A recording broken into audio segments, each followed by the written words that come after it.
Energy Forward's presentation investigates three viable options for the development of sustainable energy within the rural district of Kumoto, Trinidad and Tobago. Trinidad and Tobago is the leading producer of oil and gas in the Caribbean.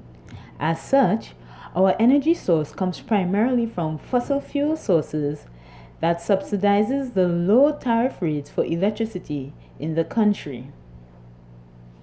Additionally, the oil, gas, and petrochemical sector accounts for 34.9% of the country's GDP. You may be wondering, why would our government wish to divest itself from this lucrative field to get involved in sustainable energy? The world is faced with the dilemma of meeting the energy needs of the future and reducing the effects of global warming. Trinidad and Tobago is no different. Rural communities are on the cusp of growth economically and need more energy and reliable power, which have not been met traditionally. And we need to honor our commitment as a signatory to the 2014 Paris Agreement to reduce our greenhouse gas emissions by 15%. Our company, the Energy Forward Group of Companies, proposes three options which can assist our country in reducing greenhouse emissions. This must be done by the year 2030. The first option is to conduct a feasibility study. Secondly, design and develop a rooftop solar PV system. And lastly, design and develop an isolated community solar PV system. Electricity powered by solar PVs is an excellent potential form of renewable energy for the area of Kumoto. Some of the justifiable factors for this is as follows. Kumoto is a semi-isolated rural community. It has the potential to be a thriving community and be at an economic state such that investors can look at the area with possible economic growth. The area is not as developed as other communities in the country with regards to electrical infrastructure, and so it regularly sees power blackouts. The area is serviced by one main transmission line and surrounded by heavy forested regions. The community is also susceptible to main electrical line outages, which can last for several hours to even days. However, the implementation and installation of solar PVs will drastically contribute to reliable electricity supply in the area of Kumoto. Solar PVs also contribute to positive environmental factors as solar PVs are powered by the solar energy. This reduces greenhouse emissions, which reduces negative effects of fossil fuels on the environment. Solar PVs also creates employment and good business opportunities to the nation, resulting in a boosted national economy as more jobs are created. Further into this presentation, the benefits of solar PVs will be discussed further. The various business options are outlined as the option 1, do nothing, option 2, do minimum, and option 3, do something scenarios. These present three options for differentiated stakeholders to seek an investment opportunity and determine the possibilities for capital or equity investors. In the do nothing option, the proposal is for a limited and approach feasibility study to determine the viability of options 2 and 3. This study would determine the technical, economic, and reliability indices, which would ultimately determine if the development of the solar farm would be feasible or not.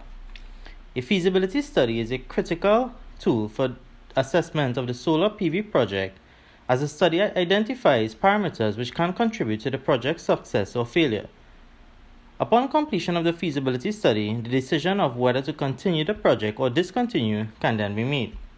This is a fundamental approach which would have to be undertaken even for the conception of a physical implementation part of the project.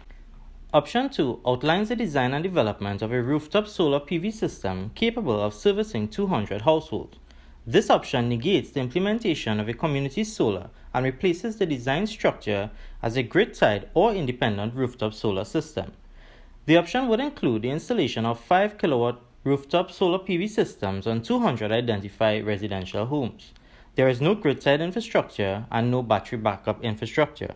This option would outline the procedure for development as a self-contained rooftop system and would be managed and funded by relevant stakeholders. This option would allow the community some measure of electricity, energy access, and stability. However, it would not provide the full-fledged benefits of a community solar. More so, the lack of battery backup would cause the household to suffer the same conditions at night and on days when solar irradiance is low. The benefits can only be measured during daytime, and as such, this option does not fully address the concerns of the community with regards to electrical energy access and stability. Option 3 seeks to design and implement a full-fledged community solar PV system. The project is to be completed and implemented on a 3-acre proposed site and service approximately 200 to 300 households. The scenario outlines the proposed system as a fully developed community solar PV farm. The option involves installation of a 1 megawatt grid-tied solar PV farm on approximately 3 acres of land, battery backup infrastructure, and it would be owned and serviced by the relevant government-owned stakeholders. This project also calls for interested third-party investment. The option allows for the full service of a community solar PV system in the Kumoto region. It will provide reliable electrical energy access and stability in the region. More so, with the implementation of battery storage, the system would allow for an entire day and night cycle of stable electrical energy supply. This option can be analyzed and implemented by the relevant government institutions. However, private funding entities can be approached should the economic feasibility prove beneficial. This option is one which can be seen as an avenue for development in the region. It provides the community and country an opportunity to implement a renewable energy project which can then be mirrored in other rural communities plagued by disruptive electrical energy supply. As with any project, there are always the pros and cons to consider. In this section, we will discuss the benefits and disbenefits of do nothing, do minimum, do something scenarios. While feasibility studies can paint a clear picture of what is required to have a successful project, lack of expertise and personal biases in the subject area can cause incorrect data and information to be used to make critical decisions that can severely impact the results of the project. We have also learned in life that theory does not always translate practically. Remember Christopher Columbus? In theory, he thought that his map and journey from Spain would lead him to find a direct water route from Europe to Asia. Unfortunately for us, he stumbled upon the Americas. In other words, theory does not always translate practically. Designing and developing rooftop solar systems can be a blessing and a challenge. On one hand, it gives the homeowner the opportunity to purchase solar panels based on their personal needs. But on the other hand, if you do not have specifically designed rooftops, this option cannot work for you. Traditionally, government has always borne the cost of development and infrastructure on a nationwide scale.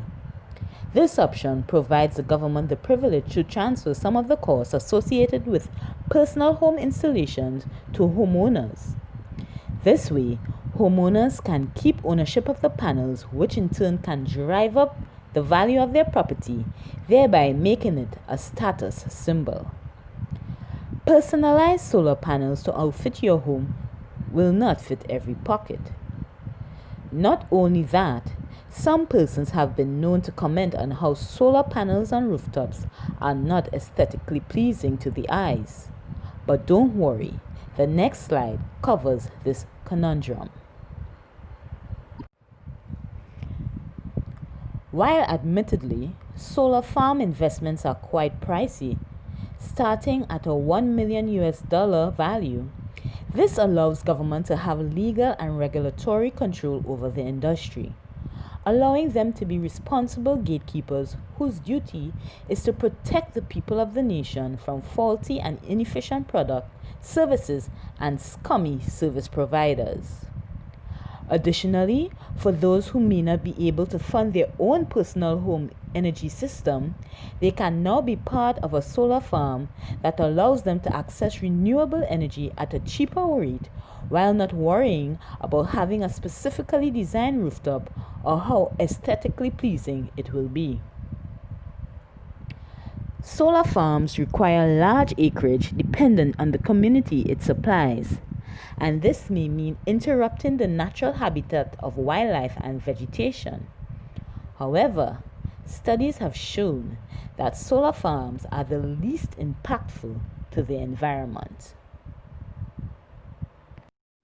The do-nothing case, or option 1, would be to conduct an environmental business case feasibility study which would be completed within 7 months. The do minimum, or option 2, would be to install domestic solar panels on the rooftops of 200 homes with the time span of 1 year. Each installation would be completed within 2 to 3 days. The do something, or option 3, is a community solar farm that would be constructed over 275 days at minimum, with a total budgeted 720 days max time, accounting for CEC approvals and other regulatory approvals. The project tasks include the following: site mobilization, 2 days; clearing and grading of land space, 10 days; site surveying and evaluation, 33 days; procurement, 120 days; construction, 160 days; termination, 167 days; testing, 20 days; and handover for commissioning. The cost for these projects were assessed in various ways. Each variable informed attributes of the financial and business perspectives. Our goal was to evaluate the long-term financial investment decisions of each prospect using decision analysis tools to display a project cost proposal, creating optimum economic value for the stakeholders. We utilized capital budgeting techniques, which entailed analysis, evaluations, and comparisons implemented to build investor confidence, leading to an informed, sound investment decision. The techniques used depended on discount cash flows and were derived from discounting the annual financial cash flows, while considering the time value of money. The discount rate was adjusted to reflect the project risk. The do nothing option, or option 1, is a feasibility study with an estimated time of 7 months, the cost of which would be minimal since the resources would be utilized through collaborating with government institutions such as the Ministry of Energy, Environmental Management Authority, and educational institutions such as Arthur Lugjack Business Schools. Therefore, an initial investment of $20,000 accounts for the retainer services of independent consultants. Option 2 involves residential installation of solar panels on rooftops having a lifespan of 20 years. The project would incur an initial investment of $500,000 at a cost of capital of 12.5%. The evaluated net present value of this option is estimated at $28,429, with an internal rate of return of 13.35% and a payback period of 18 years. Option 3. A 1 megawatt photovoltaic solar farm would require an initial investment of $1 $1,005,000, having a lifespan of 30 years and a cost capital of 5%.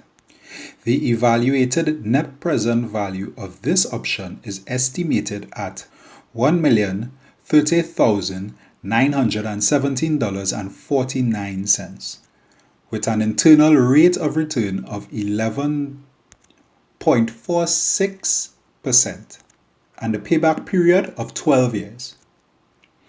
Analyzing project options beyond the do-nothing scenario shows both option 2 and 3 have positive NPVs, indicating both to be acceptable. However, option 3 has a cost investment of 2.01 times greater than that of option 2. The cost of investment and taxes on option 3 is significantly lower than that of option 2 and has allowed for the ROI to favor option 3, resulting in reduced payback periods of 6 years sooner than that of option 2.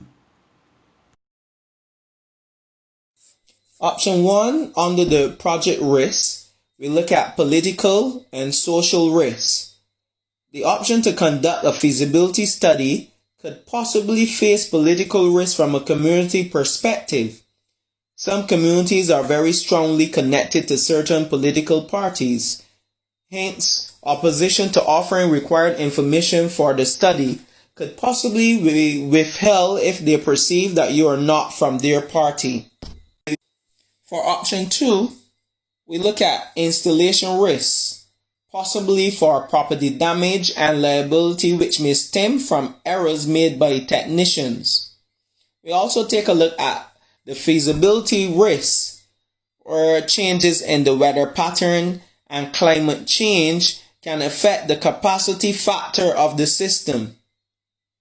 Also, the economic risks, where there's cost of labor, materials, and other input modules, they may increase, while the rate of the generated electricity decreases. In option 3, we look at a few risk factors. The legal and regulatory risks. The progress of sustainable energy depends largely on the support of governments, who holds a monopoly through the power generating company. For the social risks, resettlement would negatively impact the livelihoods of the locals, especially in the area of agriculture. This risk for farmers and other tradesmen who are the head of households may result in them having to start over from scratch. This can potentially lead to a financial risk where the loss of income will adversely impact their households.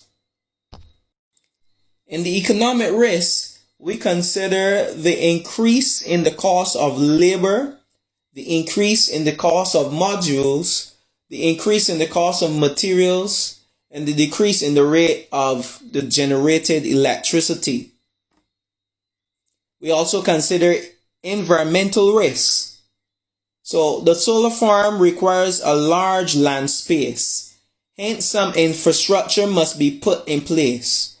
An access road is one of the requirements, which may cause a disturbance to the ecosystem within that area. In closing, we hope that the information provided to you today gave you a deeper insight into the work required to develop a successful, sustainable energy management project. The future of the nation is in your hands. Thank you for your time.